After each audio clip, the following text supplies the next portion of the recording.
Bien, entonces hoy día vamos a dar inicio, ahí sí, ahí los veo acá. Vamos a dar inicio a esta clase que es tan urgente como fundamental en nuestra vocación pastoral, porque de alguna forma también vamos a revisar que tenemos esta función en nuestra familia. Eh, y es llamada el curso de la pastoral familiar, ¿no? No hablamos de un ministerio más ni de algo que sea opcional, porque para nuestra iglesia y digamos para nuestra vida cotidiana, sino es un pilar central en la edificación del pueblo de Dios. Porque pensemos, y entiendo que ustedes ya bajaron el material, si pensamos que la familia es la célula básica de la sociedad, entonces lo es aún más de nuestras congregaciones. Estamos viviendo tiempos diferentes. Existe una secularización que está acelerada. Antiguamente, ustedes mismos se podrán dar cuenta que la, la vida de la iglesia y todo lo que tenía que ver con los conceptos de la iglesia era mucho más acentuado, pero hoy día cada vez es menor por muchas circunstancias que ya vamos a ir discutiendo. Eh, Entre ellas, por ejemplo, tenemos un relativismo moral. Hay muchas ideologías que se están insertando en la agenda de muchos países y en el fondo esto desdibuja el diseño original y el diseño divino, ¿no es cierto?, para el matrimonio. Por eso se hace imprescindible y por eso el curso, ¿no?, de recuperar esta visión teológica pastoral y también bíblica de la familia cristiana. La pastoral familiar no es simplemente atender matrimonios en crisis, porque muchos podrían pensar eso, que está orientado solamente a ello, o a criar, o que se refiera específicamente a criar hijos obedientes. Se trata ante todo, digamos, de proclamar el señorío de Cristo sobre el hogar, en primer lugar. Es formar de alguna forma familias que glorifiquen y que reflejen la gloria de Dios y que también vivan bajo el poder del Evangelio. Recordemos que el primer espacio de discipulado, ¿no es cierto?, que tenemos nosotros, cada uno de los papás, de los jefes de hogar, ¿no es cierto?, es el hogar. Y así está enseñado, ¿no es cierto? Hay un versículo que todos conocemos muy bien, que es Deuteronomio capítulo 6, donde Dios le ordena a su pueblo, ¿no es cierto?, que los mandamientos que él ha establecido y que él entregó a Moisés, ¿no es cierto?, deben ser enseñados y es bien específico, cuando te sientes en tu casa, cuando andes por el camino, al acostarte y cuando te levantes. En otras palabras, la formación espiritual, ¿no es cierto?, de la familia comienza en la mesa, ¿no es cierto?, en el dormitorio, en la crianza diaria, ¿no es cierto? Por eso, cuando hablamos de pastoral familiar, no se puede reducir a eventos, ¿no? ¿No es cierto?, que vamos a ir a revisar este tema en un evento específico de la iglesia, sino tiene que ser y formar parte del ADN de la iglesia. Y cuando hablamos de la iglesia no nos referimos al edificio, ¿no es cierto?, sino a todos los que conformamos parte de la iglesia. Entonces, nuestra tarea como pastores, líderes o teólogos en formación, ¿no es cierto?, no solamente es enseñar la teología sistemática, o predicar exposiciones bíblicas, ¿no es cierto?, o de alguna forma administrar la liturgia dominical. También, ¿no es cierto?, se trata de acompañar, de instruir y animar a las familias con la convicción, ¿no es cierto?, de que el pacto de Dios incluye a los hijos de los creyentes. Recordemos por allá cuando Dios habla, ¿no es cierto?, con Abraham, por ahí, por Génesis 17:7, que dice que esta promesa no solamente es para él, sino también para sus hijos. Está hablando de la familia. Entonces, esta tarea es enseñar que el matrimonio, ¿no es cierto?, apunta a la unión, digamos, de Cristo con la iglesia, y que la autoridad en el hogar no es dominio, sino servicio semejante al de nuestro Señor, porque mucha gente también confunde esto. Antes aquí en Chile se dio mucho y esperemos que esto esté cambiando, pero en otros países latinos, ¿no es cierto?, se da mucho esto de que, claro, la Biblia enseña que el jefe de hogar es el hombre, y muchos intentan imponer este liderazgo a la fuerza. Entonces, por eso decimos que la autoridad del hogar no es dominio, sino es servicio semejante al de nuestro Señor Jesucristo. Por tanto, hoy día comenzamos este camino, ¿no es cierto?, para pensar, para orar y diseñar de alguna forma ministerios familiares que lo principal es que honren al Evangelio, que no se produzcan clichés, ¿no es cierto?, ni se acomoden a modas, sino que con una profunda convicción de cada uno de nosotros y una convicción basada en la palabra de Dios, ¿no es cierto? Prediquemos la suficiencia de las Escrituras, de la palabra de Dios, también en los hogares. Entonces, que el Señor nos pueda dar esa sabiduría, la humildad, ¿no es cierto?, y la pasión para servir a las familias. No solo con fórmulas humanas, sino con el poder del Santo Espíritu y la guía de las Escrituras. Entonces, ese es la introducción a este ramo de pastoral familiar. Ahora yo les voy a compartir la presentación para que vayamos poco a poco revisando este tema.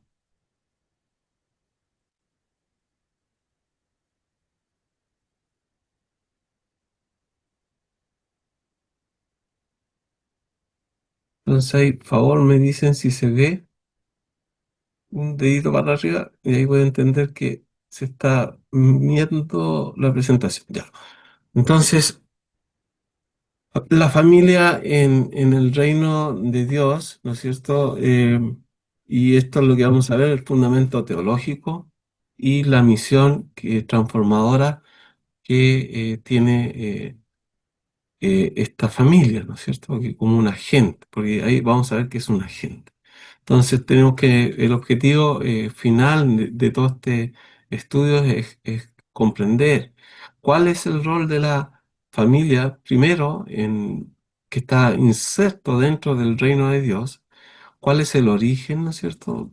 Cuál es el llamado de Dios para la familia y cuál es el propósito que tiene como un núcleo, ¿no es cierto?, que transforma espiritualmente a los miembros de la familia, y no solamente a los miembros de la familia, sino que esto se debe extender a la sociedad. Y ese es lo más importante. Obviamente, desde la perspectiva bíblica y teológica, que es lo que nosotros estamos estudiando en nuestras iglesias y como hijos de Dios, porque en otros contextos, ¿no es cierto?, la familia tiene otro concepto, y muchas veces que está de alguna forma perjudicado por la ideología reinante, por la cultura, digamos. Y de acuerdo, conforme pasa el tiempo, cada vez es peor. Entonces, eh, entonces comenzamos, bueno, antes o al final vamos a hablar un poquito del, de lo que se requiere en el curso, que es muy sencillo. Son 9 cuestionarios que hay que responderlos, que aparecen ya revisé la página del Mint, están allí. Hay que bajar el material, que son 3 libros, eh, y se requiere al final un resumen también de uno de esos libros para este curso. Tienen que ser 300 páginas, el resumen de esas 300 páginas, en un formato que ustedes ya han hecho. Así que ese es como la parte formal del curso. Son los cuestionarios, leer el material, estudiarlo, contestar esos cuestionarios y al final entregar un informe de lectura de al menos 300, eh, eh, de 300 páginas.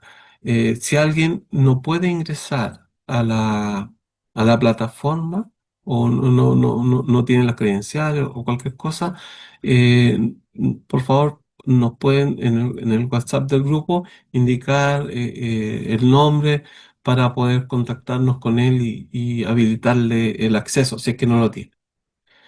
Bien, entonces existe una realidad que no podemos eludir, ¿no es cierto?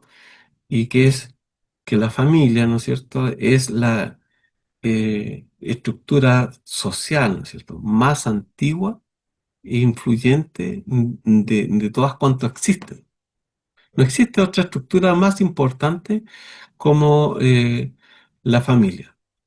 Sin embargo, en la actualidad, ¿no es cierto?, estamos viendo que existe una crisis que nunca había existido, ni siquiera en los tiempos donde la familia era de alguna forma denostada o no tenía la forma en imperios, digamos, que no eran cristianos. Por ejemplo, los griegos, los romanos tenían otras formas de ver la familia y prácticamente la mujer era una esclava, ¿no? De la familia. Y los griegos tenían un tema como la homosexualidad, que era como, no era mal mirada, digamos, pero eh, ellos no llegaron a los niveles de que hoy día estamos viviendo. Por ejemplo, jamás en la sociedad de los griegos se impulsó la idea de legalizar, digamos, el matrimonio homosexual, como sí lo estamos viendo hoy día. Entonces, y no solamente en Europa, en Estados Unidos, ahora está bajando esto y ha llegado hasta Chile, donde aunque no está el matrimonio, sí está la unión civil, que permite que dos personas de un mismo sexo, ¿no es cierto?, puedan tener un papel, ¿no es cierto?, que acredite que ellos forman una sociedad en este caso. Entonces, estamos viviendo una crisis que no tiene precedente y que en el fondo no sabemos en qué va a terminar. Son crisis similares a las que se vivió cuando aparecieron los hippies, ¿no es cierto?, con el tema del amor libre, sexo libre, que toda esa generación, ¿no es cierto?, de los años 60, de alguna forma, del 80 en adelante, se comenzaron a ver esos resultados, ¿no es cierto?, el avance, ¿no es cierto?, de muchos vicios que son terriblemente perniciosos para la sociedad. Bueno, ni hablemos de- de los matrimonios rotos. También empezaron la pedofilia y toda esa cosa que para un cristiano, ¿no es cierto?, es horroroso, por lo que la Biblia también nos enseña lo mismo, pero que de alguna forma la sociedad ha ido tratando de mezclar y de redefinir la verdad, que esa es la crisis que tenemos hoy día. Hay un constante, hay una ingeniería, ¿no es cierto?, social para redefinir qué es verdad y qué es mentira, ¿no es cierto?, dejando de lado los valores morales cristianos. Entonces, por eso hablamos de una secularización que está cada vez más se hace más evidente en la sociedad. Entonces, tenemos una crisis, ¿no es cierto? Muchas ideologías de estas están buscando redefinir lo que es el matrimonio, ¿cierto? Hay una desintegración también de la autoridad paterna, ¿no es cierto? Porque el rol del padre también está siendo cuestionado muchas veces y hay muchos valores culturales que de alguna forma están distorsionando el diseño de Dios. Entonces debemos regresar al plan original. Ese es el llamado y ese es nuestro rol que nosotros debemos cumplir, no solamente como iglesia, como institución, sino como vamos a ver que la familia es este núcleo que es tan importante que la sociedad mantenga. La familia, si lo pensamos, si lo revisamos de acuerdo a a la palabra de Dios, no es una invención humana, no es el hombre el que inventó la familia, sino un componente esencial del reino de Dios. Entonces, la transformación de la sociedad, si queremos una sociedad buena, donde existan valores, ¿no es cierto?, que sean buenos para la convivencia, para la salud espiritual y moral de las personas que en ella están, entonces comienza con la restauración del hogar. Por eso yo creo que es tan relevante hoy día tratar este tema. Entonces, ¿qué es antes que se me olvide, es pastoralia familiar, por si es que después me equivoco, pero ese es el término. ¿Qué es la pastoralia familiar? Es un término que podría, ¿no es cierto?, sonar novedoso, pero de alguna forma es tan antiguo como el jardín del Edén. Es un término muy antiguo. Dios siempre ha delegado en los padres la tarea de pastorear sus hogares. Entonces, por eso cuando hablamos de un pastor, no solamente en la iglesia, sino que también acá, en los hogares. Eh, Tenemos una tarea como padres, que es pastorear nuestros hogares. ¿Y qué implica esto? Eh, ¿Cómo pastoreo un hogar? Bueno, eso implica oración, enseñanza, corrección con amor y ejemplos de piedad. Son todas cosas que nosotros eh, somos responsables como jefes de hogar y que debemos cumplir y que muchas veces hoy día eh, no las hacemos o por negligencia o porque no sabemos o porque somos negligentes en ese sentido. Entonces, tenemos que tener claro ese tema. Leamos 1 Timoteo, capítulo 3 versículos 4 y 5.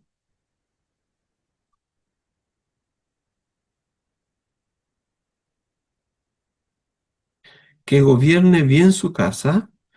Pues aquí está hablando de los requisitos para el pastorado, ¿no es cierto? Para el oficio de pastor en la iglesia, pero también esto tiene, como vimos, una trascendencia que implica al jefe de hogar, ¿no? Entonces, que gobierne bien su casa, que tenga a sus hijos en sujeción con toda honestidad, pues el que no sabe gobernar su propia casa, ¿cómo cuidará de la iglesia de Dios? Entonces, vemos que es una responsabilidad no menor y que debemos asumir, que no debemos delegar, que muchas veces mucha gente la delega, sobre todo en el tema de la educación, ¿no es cierto?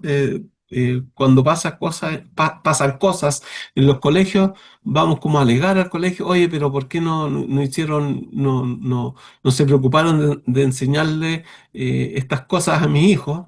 Y muchas veces son temas morales. La- la- la- la- los colegios entregan información, pero la formación se da en el hogar.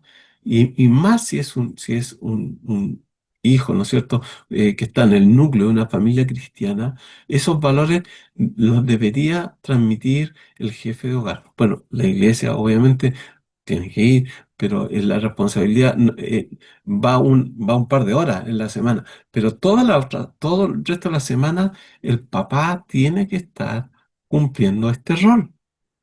Orar, ¿no es cierto?, en familia, enseñar, corregir con amor y ejemplo de piedad, porque también vemos que, bueno, ahora yo entiendo que es menor, pero antes habían castigos que eran como que se salían de la regla. Entonces, cuando un papá castigaba con ira, entonces ese no es un castigo, digamos, de acuerdo a lo que enseña la palabra de Dios. Tiene que estar tranquilo para aplicar la corrección necesaria. Entonces, también tenemos que aprender esas cosas. Entonces, la iglesia, entonces, no, no va a sustituir esta función, ¿no es cierto?, de pastoral del hogar.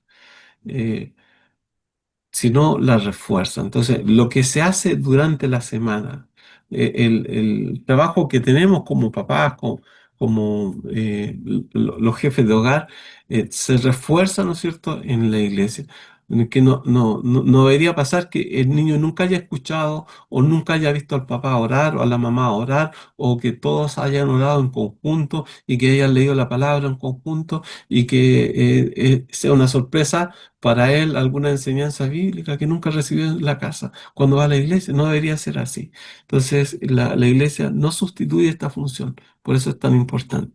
Una iglesia fuerte está constituida por familias que están espiritualmente cuidadas. Entonces, es lo mismo que cuando hablamos de los colegios.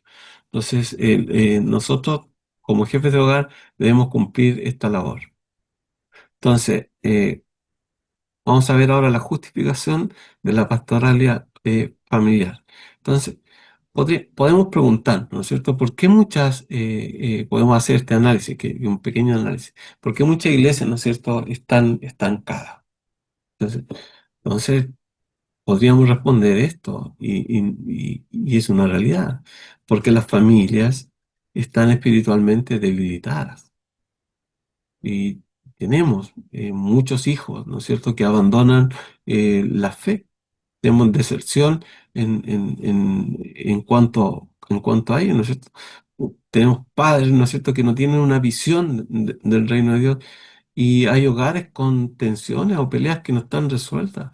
Entonces los niños ven eso y ven esta familia, ¿no es cierto?, débil, y produce este problema, y que justifica, ¿no es cierto?, que hoy día nosotros estemos hablando este tema y estemos tratando este tema, y para que ustedes lo puedan transmitir también a sus congregaciones. Dios quiere, de alguna forma, restaurar su reino en la tierra, empezando por el núcleo, por el hogar. Entonces nos enfrentamos a esta generación, donde muchos hijos de creyentes abandonan la fe. Yo creo que todos hemos sabido de que hay jóvenes, ¿no es cierto?, que los vimos en la iglesia, los vimos crecer en la iglesia, pero de un momento a otro llegan a la adolescencia y de repente se van. Tenemos, pero problemas graves. Tenemos hoy día el tema de la droga presente, y tantos otros, ¿no es cierto?, que están destrozando la familia. Entonces, y esto no ocurre de un día para otro, no es que de un día para otro empezó, sino es una acumulación que podríamos llamar de descuidos. Y esos descuidos son de nosotros. Tenemos, por ejemplo, deberíamos tener devocionales en nuestros hogares, pero muchas veces faltan estos devocionales. Y también existe la doble vida de los padres, ¿no es cierto?, que son una cosa en la iglesia y otra en el hogar. Eh, hay un dicho que es chistoso, pero es trágico, que dice: de lunes a domingo presbiteriano y de lunes a sábado mundano. Entonces, que de alguna forma refleja una crisis. Entonces, no, como decía, no es una cosa que ocurra de un día para otro, es una acumulación de descuidos. Entonces, obviamente, si un hijo ve a su papá que tiene una doble vida, ¿no es cierto?, que es un mal vecino, por ejemplo, que es un trabajador que, que es inmoral, ¿no es cierto? Entonces, no va a tener esa autoridad espiritual y no le va a hacer caso. Entonces, si las familias, ¿no es cierto?, están fallando en ese rol espiritual, la iglesia también se vuelve frágil. Entonces, la pastoral familiar no es una opción, es una urgencia. Entonces nosotros debemos también llevar este mensaje, ¿no es cierto?, con mucho urgencia en nuestros entornos, donde estemos trabajando, en los diferentes ministerios, y obviamente si somos padres de hogar tenemos que hacerlo en nuestras casas.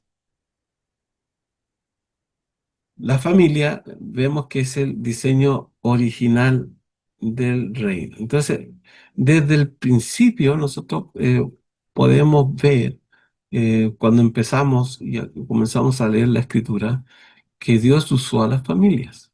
Entonces, por eso tenemos ahí como referencia el Génesis, los capítulos 1 y 2, ¿no es cierto? Eh, Tenemos varias familias en el libro de Génesis, partiendo con Adán y Eva, ¿no es cierto? Que fueron, eh, eh, la palabra nos enseña que ellos fueron creados por Dios y tienen un mandato cultural.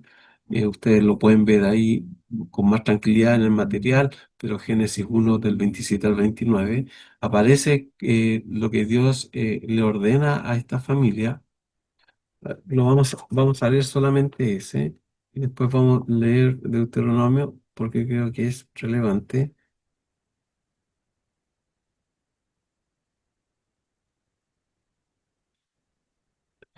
27, 1:27, y creó Dios al hombre a su imagen, a imagen de Dios lo creó, varón y hembra los creó. Y los bendijo Dios y les dijo, fructificad y multiplicaos, llenad la tierra y sojuzgadla, y señoread de los peces del mar, en las aves de los cielos, y en todas las bestias que se mueven sobre la tierra. Entonces, aquí vemos ese mandato de Dios primero sobre una familia. En este caso, la primera familia constituida fue de Adán y Eva. Pero no solamente ellos. Nosotros vemos que después del diluvio, ¿no es cierto? Dios trabajó y obró por medio de la familia de Noé. Cuando él sale del arca también le dice y le da este mandato de fructificar, de multiplicarse, de llenar la tierra, ¿no es cierto? También lo vemos en Abraham, que ya habíamos hecho una mención al principio, ¿no? Que Dios hizo este pacto, esta promesa, no solo a él, sino a su descendencia. Entonces, podemos aquí establecer y ver que el reino de Dios no comienza en los templos, sino en las casas. Entonces allí es donde comienza el reino de Dios. Y este pacto, ¿no es cierto?, en el cual nosotros estamos involucrados, se va transmitiendo en forma generacional. Entonces por eso vemos eh, que, este Deuteronomio, que lo vamos a leer también, del 6 al 9, Deuteronomio 6, delante leímos solamente una pequeña parte. Dice, y estas palabras que yo te mando hoy estarán sobre tu corazón y las repetirás a tus hijos y hablarás de ellas estando en tu casa y andando por el camino y al acostarte y cuando te levantes, y las atarás como una señal en tu mano y estarán como frontales en tus ojos, y las escribirás en los postes de tu casa y en tus puertas. Entonces, hay que repetirla siempre, siempre. Entonces se transmite este pacto en forma generacional, el conocimiento de Dios, que nuestros hijos sepan que todo proviene de Dios. Entonces la familia, cuando vive bajo la voluntad de Dios, en el fondo se va transformando en una pequeña embajada del reino de Dios en la tierra. Y así deberíamos verlo. Y así deberían vernos también, por ejemplo, las personas con las que interactuamos, por ejemplo, los vecinos, no deberían ver una casa donde abunden los gritos, el maltrato, ¿no es cierto? El hecho de ser mal vecino, ¿no es cierto? Deberían ver esta embajada del reino de Dios en nuestros hogares. Entonces, pensemos, el diseño original de Dios en el fondo no fue crear gobiernos ni imperios, porque eso no fue, sino una familia. Y siempre fue y aquí vemos todos estos ejemplos de cómo Dios, a partir de la familia, fue iniciando la sociedad. Entonces, el Edén, ¿no es cierto?, es el modelo, un matrimonio, ¿no es cierto?, que tenía comunión con Dios y también tenía una misión. Noé, ¿no es cierto? Abraham, Josué también, ¿se acuerdan? Hay un versículo famoso que si mal os parece, ¿no es cierto? Escogíos hoy a quién van a servir. Dice, yo y mi familia serviremos a Jehová. Entonces también siempre ha estado presente la familia. Entonces todos ellos son ejemplos de líderes, comenzando por el jefe de hogar, ¿no es cierto?, que recibieron este pacto y mandamientos dentro del marco de la familia. Entonces, podemos decir que la restauración del reino de Dios comienza en casa. Y esa es la importancia de un hogar, ¿no es cierto? De que nuestros hogares estén centrados, ¿no es cierto?, en la palabra de Dios y en el modelo que Dios ha instaurado. Entonces, aquí vemos la familia como agente de transformación. Entonces, las familias cristianas deben ser visibles en su fe, todos deben mirarnos eh, como un ejemplo de fe. Como decía, no deberíamos ser inocuos. Por ejemplo, todos estamos dentro del entorno de una comunidad viviendo. A menos que vivamos, ¿no es cierto?, en un subterráneo donde nadie nos ve, pero en general no es así, estamos insertos dentro de la sociedad, entonces deberíamos ser visibles. Por eso Dios dijo que somos sal y luz de la tierra. Así deberían vernos. Cuando cada miembro de este núcleo familiar, ¿no es cierto?, vive sometido a Cristo, el hogar entonces se vuelve un faro. La gente no, van a acudir a nosotros sabiendo que somos hijos de Dios. Tenemos un ejemplo, bueno, el material está con todos los ejemplos, este es un resumen para que ustedes no dejen de leer el material. Pero aquí tenemos un ejemplo de Priscila y Aquila en Hechos 18:26, 18:26. Y comenzó a hablar con denuedo, aquí estaba hablando de Apolos, ¿no es cierto? Que llegó a hablar con denuedo en la sinagoga, pero cuando lo oyeron Priscila y Aquila, le tomaron aparte y le expusieron más exactamente el camino de Dios. Entonces, aquí vemos a una familia discipulando. Y en la práctica debería ocurrir así, que nuestras familias discipulen, que todos seamos capaces de discipular, que cuando llegue una persona y estemos predicando o evangelizando o discipulando a alguien, nos vean como un núcleo en el cual estamos todos involucrados en esta tarea de discipular. No que uno, estamos hablando de familias cristianas, que es el ideal, ¿no? Porque también entendemos que hay casos en que solamente una persona va a la iglesia o cree en el Señor, pero en el ejemplo ideal deberíamos ser todos partícipes, ¿no es cierto?, y participantes en la entrega del Evangelio o si le estamos enseñando a alguien de la fe. Hace poco escuchamos nosotros en nuestra iglesia que fueron a visitar a los papás el fin de semana y la hija pequeña de 6 años que asiste a nuestra iglesia y que está recibiendo la enseñanza de la escuela dominical, de repente encaró a la abuela, que la abuela eh, es, es es simpatizante, pero no podríamos decir que es creyente. Entonces, estaba muy angustiada esta pequeña porque le decía que ella tenía que ir a la iglesia, si no, se iba a condenar. Entonces, vemos cómo cuando la familia está involucrada y es, se convierte en este agente, ¿no es cierto?, de transformación para otros. Entonces, imaginémonos una iglesia donde todas las familias actuaran así, estén llenos de hogares así. Entonces, por eso decimos que la familia no es una esfera, ¿no es cierto?, privada que esté desvinculada del reino, sino es un frente de la misión. Entonces, así deberían vernos cuando una familia vive bajo el señorío de Cristo. Entonces, esa luz impacta a los vecinos, a los amigos y obviamente también a la iglesia. Entonces, no, aquí vimos el ejemplo de Priscila y Aquila, pero no solo discipularon a Apolos, sino que ofrecieron también su hogar como centro misional.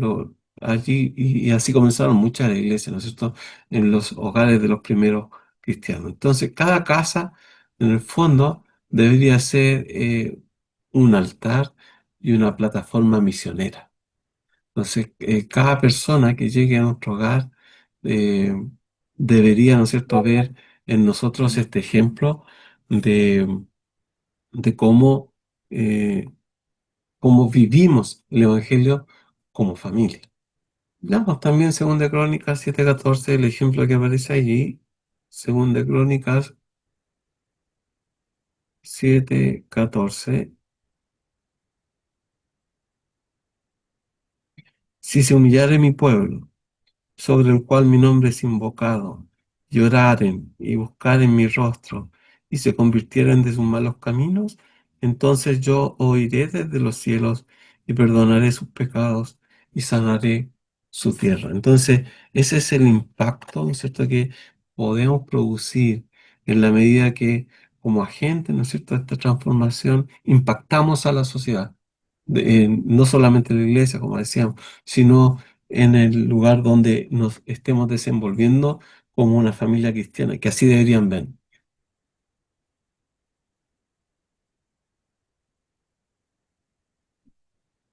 La Biblia entonces no presenta nunca que vamos a ver Dios y la familia en la historia redentora. La Biblia no presenta una espiritualidad individualista, que es lo que se ve mucho, ¿no?, en nuestra sociedad, en este nuevo forma de ver a la familia, o esta nueva célula de la sociedad que se está constituyendo actualmente. Antes era la familia, pero ahora prácticamente cada persona eh, es muy individualista. Ven muchas familias también hoy día que matrimonios jóvenes que no pretenden tener hijos porque es una molestia para ellos, no los deja desarrollarse, no los deja viajar, etcétera. Entonces cada vez vemos gente que es muy individualista. Pero la Biblia nos presenta eh, otra visión, ¿no es cierto? Nos presenta algo que no es individualista. Entonces, desde el Éxodo en adelante, Dios está actuando con y a través de la familia. Entonces Josué también entendió esto, que el compromiso con Dios es familiar. Por eso encontramos esa famosa frase que dijimos delante, que yo y mi casa serviremos a Jehová. Entonces, a lo largo de la historia bíblica, Dios ha obrado a través de las estructuras familiares. Y ahí vemos el pacto, ¿no es cierto?, la familia en Éxodo 12, Deuteronomio 6, que ya lo hemos leído, ¿no es cierto? Eh, por ejemplo, cuando Dios sacó a su pueblo en familias, que ahí aparece el Éxodo 12:37, esa Pascua, ¿no es cierto? Ese último rito que es que ellos comieron antes de que fueran liberados finalmente por Egipto, fue en familia, fue celebrado en familia. Eh, tenemos eh, la transmisión de la ley también que fue dada a los padres para que le inculcaran a los hijos. No fue para que ellos nomás se quedaran con esto, sino como lo vimos en Deuteronomio 6, ellos tenían que enseñársela a sus descendencias, repetirla y una y otra vez hasta que le quedaran claro, hasta que se formaran, ¿no es cierto?, la mente de estos pequeños y puedan acatar la moral que Dios estaba estableciendo. Entonces, no es casualidad, no es casualidad que Dios trabaje con las familias. Dios está involucrado en que la familia sea partícipe de toda la historia redentora.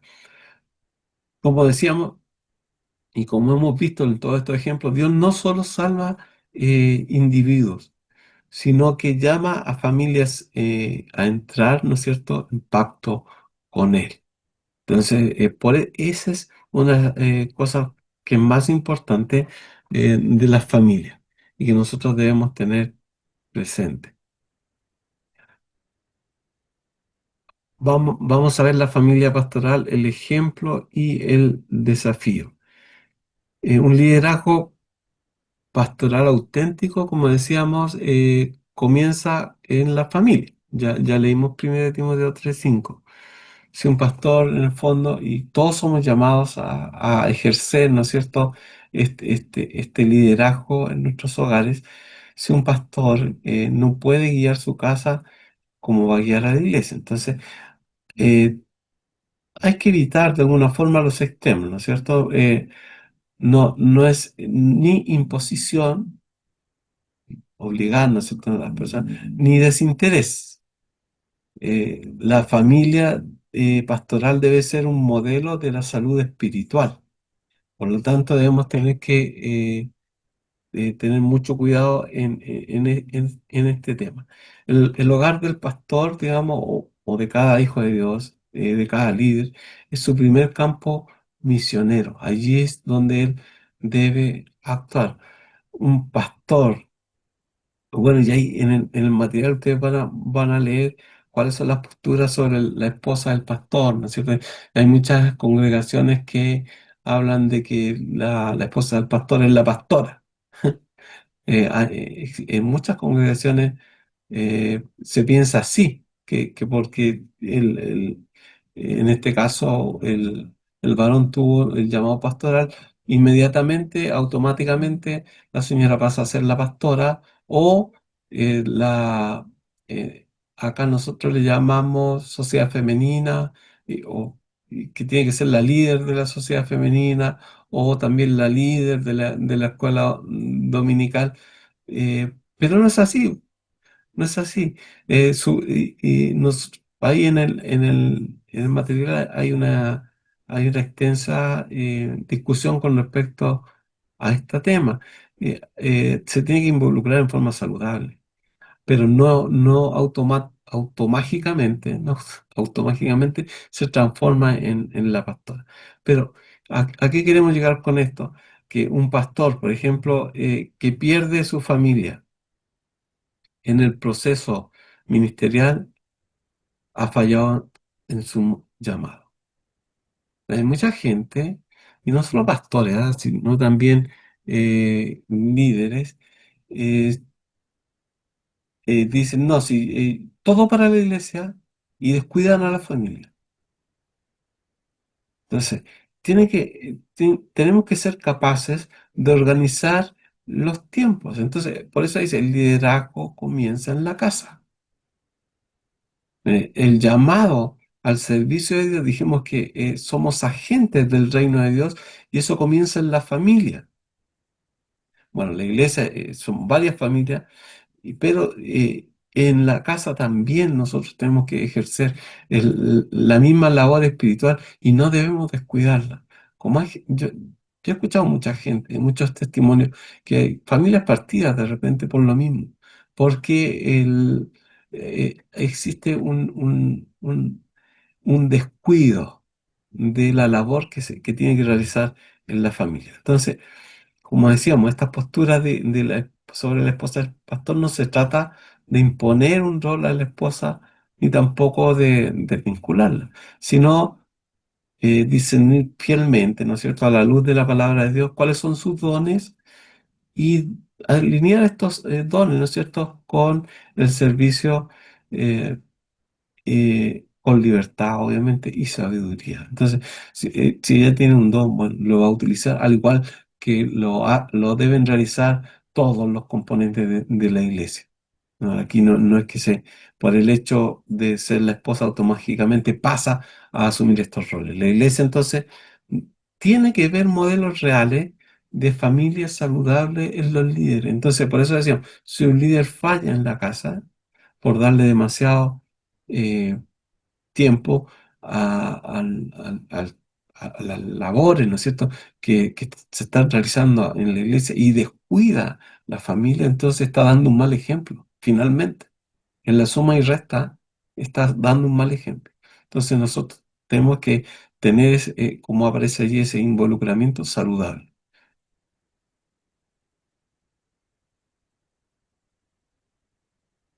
Entonces, la teología del reino en clave familiar. Entonces, la familia no es obstáculo al ministerio. hay que tener hay que tener un equilibrio, ¿no? Sino, por eso no es un obstáculo, sino que es una parte esencial del ministerio. Pablo nos enseña que somos siervos de Cristo, no de una institución. Eso hace la diferencia. ¿De quiénes somos nosotros siervos? Siervos de Cristo. Entonces, en donde estemos, en la iglesia, en el hogar, en el trabajo, en donde estemos, somos siervos de Cristo. Entonces, nuestra meta no es la popularidad ministerial, ¿cierto? No es hacernos notar, ¿no? Sino reflejar a Cristo en el hogar. Entonces, mientras más la gente vea, ¿no es cierto?, cómo resolvemos los problemas, cómo actuamos, cómo nos involucramos todos como familia, ¿no es cierto?, cómo resolvemos nuestros problemas, nuestras diferencias, las pruebas que vienen, porque siempre van a haber, siempre van a estar allí, la realidad de los pequeños, todo eso lo va a ver, lo van a ver los hermanos. Entonces, si nosotros descuidamos eso, entonces estamos fallando como eh, cabeza de hogar. Entonces, nuestra meta no es la popularidad, sino reflejar a Cristo en el hogar. El reino, digamos, comienza allí. Entonces, este es uno de los grandes errores del ministerio, confundir, digamos, el trabajo en la iglesia con el llamado al reino. Entonces, muchos ministros descuidan a la familia por estar, entre comillas, en la obra, cuando en realidad la familia es parte vital de esta obra. Entonces, eh, cuando leemos ahí, ¿no es cierto?, Mateo 6:33, que nos dice más buscad primeramente el reino de Dios y su justicia, ¿no es cierto? Nos llama a buscar el reino, pero eso incluye gobernar bien el hogar. Como decíamos, somos siervos de Cristo en todo lugar y también en el hogar. Eh, y también tenemos ahí Romanos 12, que es un muy buen versículo, un muy buen pasaje, que siempre tenemos que estar viendo una y otra vez, que dice así que hermanos, os ruego por la misericordia de Dios, que presentéis vuestros cuerpos en sacrificio vivo, santo, agradable a Dios, que es vuestro culto racional. No os conforméis a este siglo, sino transformaos por medio de la renovación de vuestro entendimiento, para que comprobéis cuál sea la buena voluntad de Dios, agradable y perfecta. Entonces, debemos presentar nuestros cuerpos en sacrificio vivo. Entonces, la idea aquí, antes recuerdan ustedes que se sacrificaban animales y se quemaban se quemaban, ¿no es cierto?, en el altar todos los días. Es como la misma idea. Cada día nosotros debemos sacrificarnos para eh, matar al viejo hombre y también extender el reino, y eso comienza también en el hogar. Entonces, somos siervos en todo lugar, no salvadores, porque hay mucha gente que también piensa que si él no está él, entonces la cosa no va a funcionar, y por eso se dedica tanto tiempo a la obra y descuida el hogar.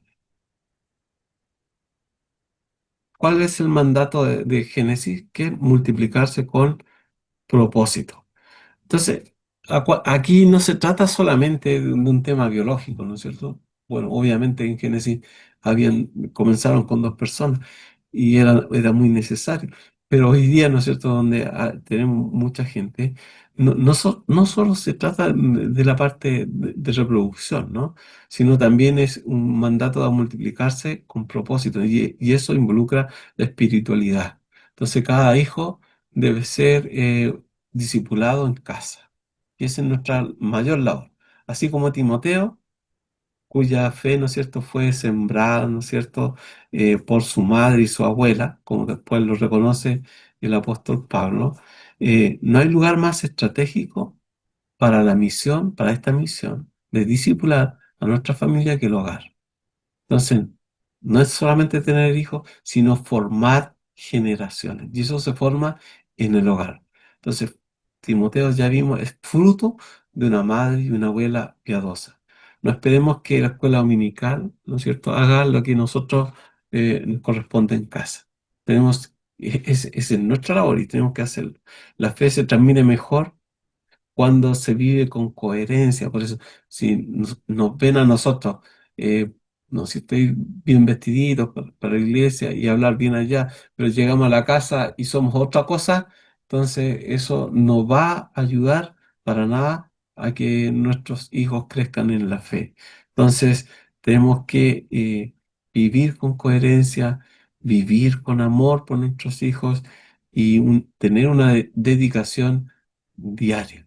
Ese es el llamado fuerte de, de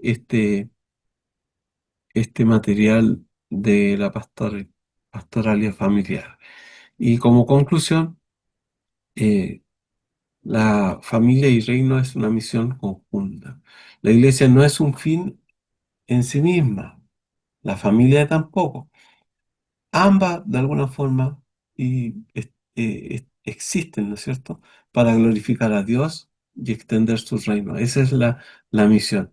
Y más que nunca, ¿no es cierto?, necesitamos hogares firmes en Cristo, hoy día más que nunca, que donde como comenzamos hablando de estos grupos, ¿no es cierto?, de ideología de género que pretenden permear, ¿no es cierto?, las bases mismas de la sociedad, comenzando, involucrando incluso a los más pequeños. Recuerdan que hubo una polémica hace un par de años que en esos libros que entregaban la Junaed ya venían tratando de inculcarle a los más pequeños, a mentes que están en formación, ¿no es cierto? Que ellos se definieran y definieran su identidad.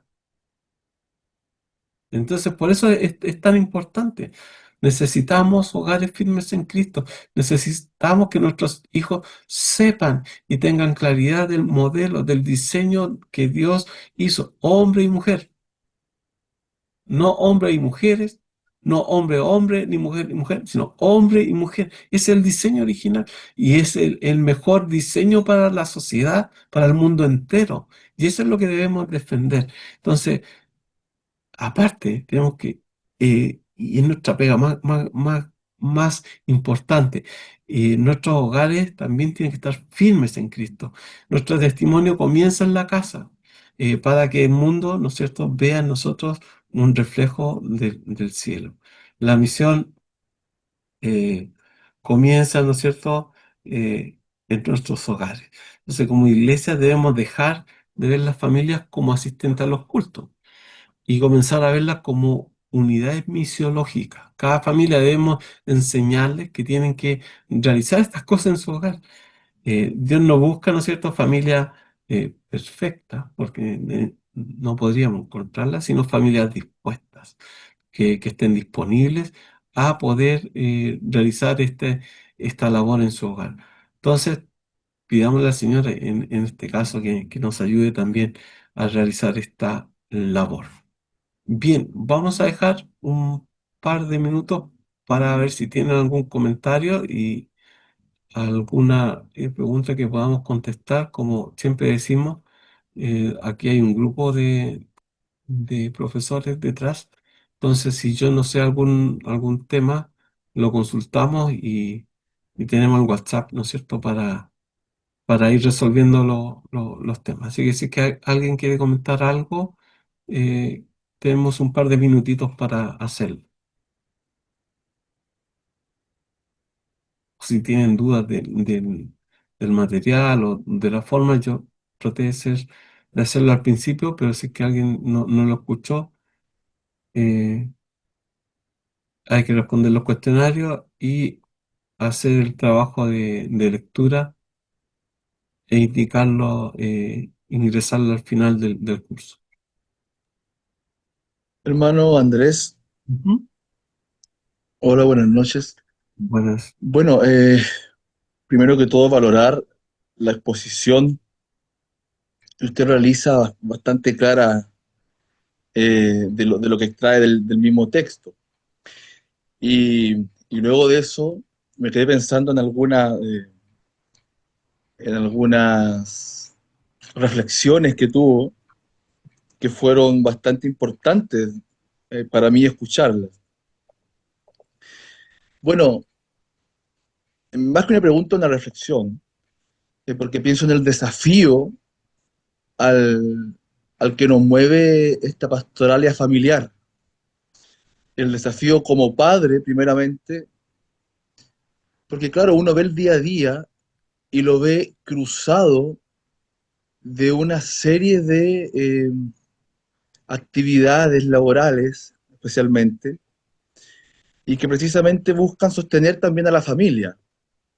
En mi caso particular, mi señora y yo trabajamos eh, y logramos tener devocionales con nuestros hijos. Tenemos 3 hijos. Todos los días tenemos en el auto, cuando nos Mm. vamos, porque es el tiempo común, es el tiempo común que tenemos, donde estamos todos.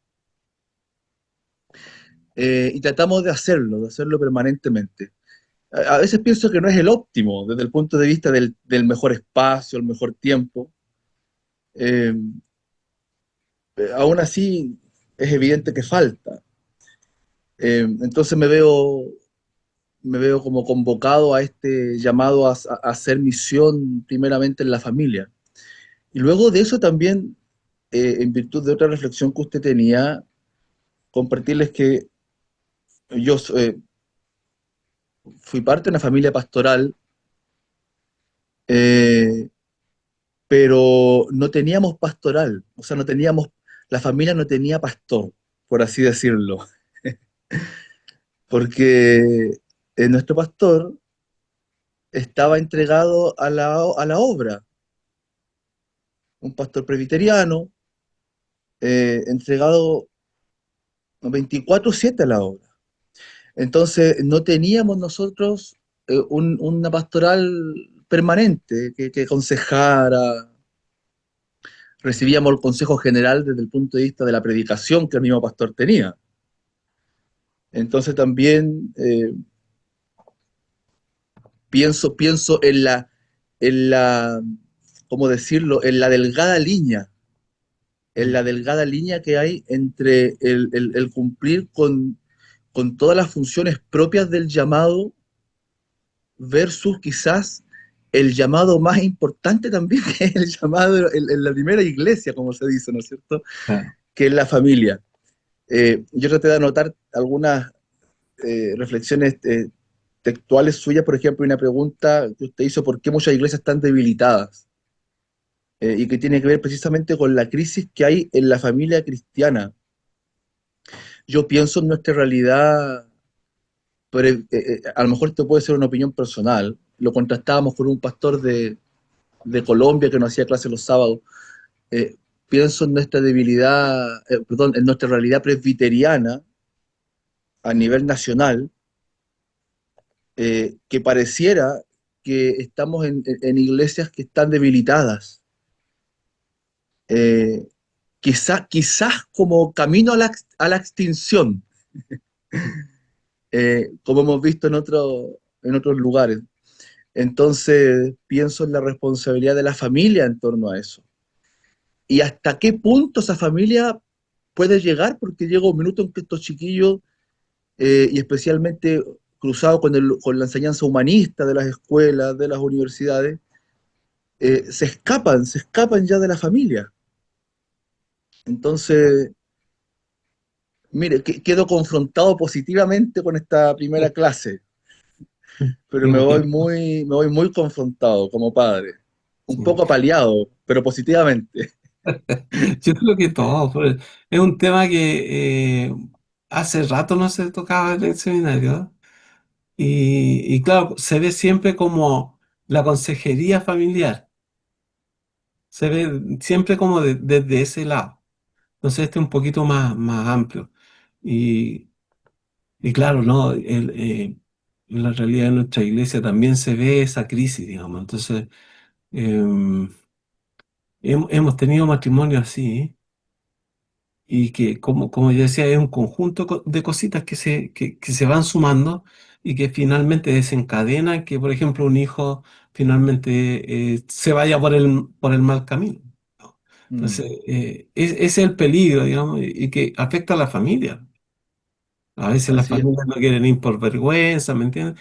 Entonces, por eso es tan importante que retomemos el tema y que nosotros lo transmitamos ahora. Esa Claro. es nuestra labor. Me quedé pensando mucho cuando usted mencionaba que un pastor que pierde a su familia ha fallado a su llamado. Es potente, pero es una realidad. Y termino con esto. Me he quedado pensando a una conclusión a la que llegué en una serie de predicaciones que estoy realizando en la iglesia en torno a la vida de David.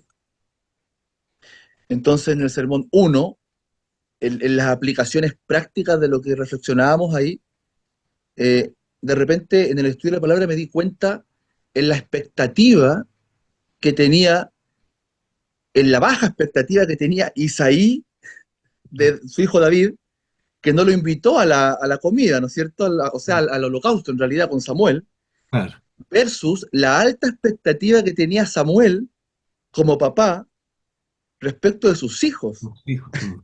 que los nombró jueces. Entonces, es importante, o sea, pero ambos, pero no tengo duda que Isaí enseñaba a sus hijos y sin duda Samuel también.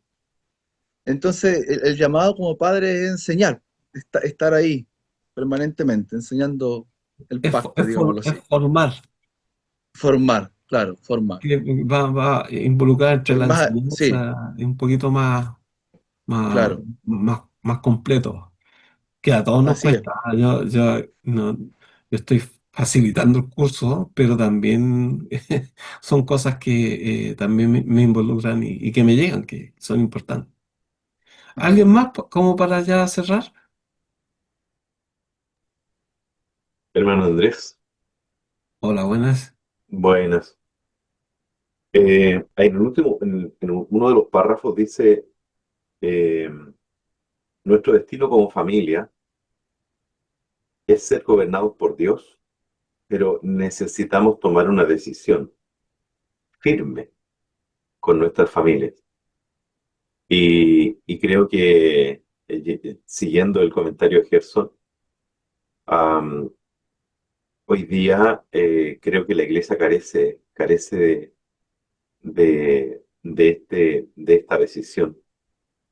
Y lo digo con pesar porque lo conversaba con un hermano hace unos meses atrás y pareciera que nuestra juventud va desfilando a distintos planteamientos filosóficos de esta época. Y nosotros como padres o también como iglesias, de repente, de repente hacemos bien poquito. Así que creo que debemos tomar una decisión firme con nuestras familias, pedir perdón a Dios si tenemos motivaciones equivocadas y decidir comenzar todo de nuevo bajo la dirección del Espíritu Santo. Eso, hermano Andrés. Gracias. Bueno, estamos empezando. Se viene capítulo denso. El rol del papá siempre es complejo, pero es importante. Nosotros, bueno, gracias a Dios, o sea, es que hemos visto malos ejemplos. Entonces, en ese sentido, podemos, a partir de esos malos ejemplos, eh, tratar de no volver a cometerlos. Entonces, te- te- eh, tenemos ejemplos, digamos, de cuando los roles se ven afectados o no se asumen, digamos, que provocan desórdenes. Y, así que vamos a hablar de todo eso y comencemos por no sacar a los niños del culto. Bueno, también podemos discutir todo eso. Bien, hermanos, Dios les bendiga. Hermano Gerson, por favor, puede dirigirnos ya como para ir finalizando. Amén. Bendito Padre, Señor, alabamos tu nombre en esta hora, te damos gracias, Señor, Sí, porque luego de las diferentes funciones y labores de este día, nos permite, Señor, encontrarnos en este momento de reflexión, de estudio, Señor, sí, sí. en esta temática tan relevante, tan importante, tan atingente, Señor, que nos convoca más que nunca en este tiempo, Señor, a nosotros especialmente como padres, como líderes, Señor, y a aquellos que cumplen también diferentes ministerios en tu obra. Señor, gracias te damos por el maestro, Señor, dale cada día sabiduría, inteligencia para exponer, Señor, este tema, dominio, Señor, para exponer este tema, y a nosotros también corazones y mentes dispuestas y humildes, receptivas, Señor, para escuchar tu palabra y no ser solamente oidores, sino también ser disciplinados, Señor, y llevar a la práctica lo que sabemos. Ayúdanos cada día a reflejar tu carácter en nuestras vidas, especialmente en nuestro rol como padres. Señor, acompáñanos en nuestras labores si así lo permite, Señor, si no vienes antes por nosotros. Te agradecemos en el nombre de Jesús, tu Hijo amado. Amén. Amén.